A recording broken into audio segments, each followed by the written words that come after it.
Ember Windat, and this is my pitch presentation for Workshop 2. Candy, pumpkin, ghosts, and bats. What do these all have in common? Hey, wait a minute! This isn't your game! Get out of here! Now, where was I? Right. Candy, pumpkin, ghosts, and bats. What do these all have in common? That's right, Halloween! Welcome to Halloween Party Panic, a side-scrolling shoot-'em-up where you, the player, play as Spooky, a little black cat flying on a broomstick. Fly through various ghoulish levels and shoot down all kinds of spooky monsters, making your way to the end of the level where you'll fight a fiendish boss to win.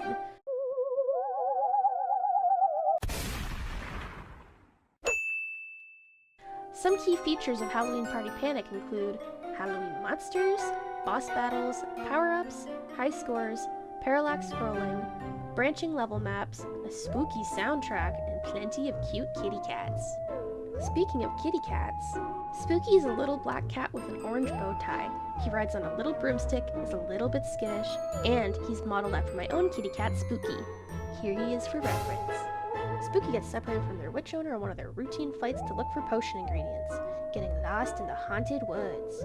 Determined to find their way home, Spooky must take flight through the haunted woods all on their own, fighting monsters along the way. Each new level poses new hazards and threats for Spooky to overcome as he makes his way home.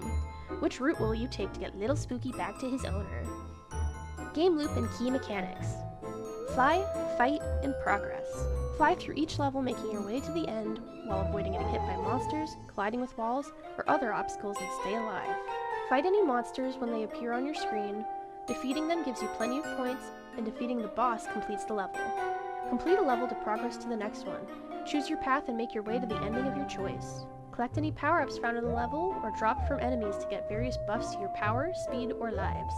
Ideally, I would love to have lots of enemies with different attack styles to keep gameplay interesting, but to manage the scope of the project, I will likely only be focusing on a few.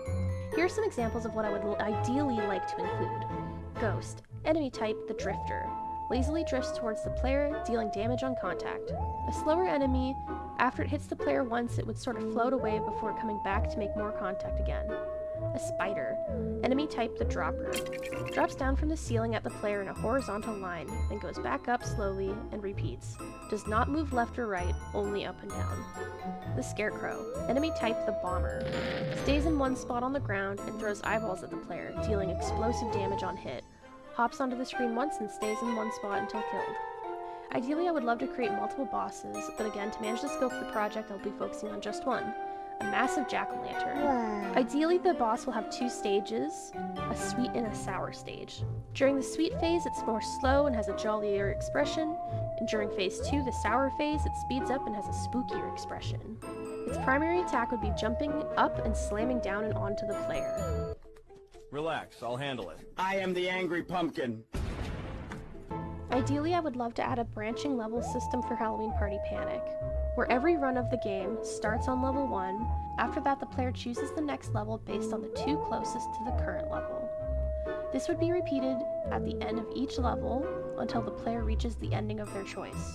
My goal with Halloween Party Panic is to capture the nostalgia of Halloween in the early 2000s, keeping the aesthetics of the season and holiday alive through silly and fun art as well as gameplay. Anyways, thank you for coming to my presentation. That's all I got, so goodbye!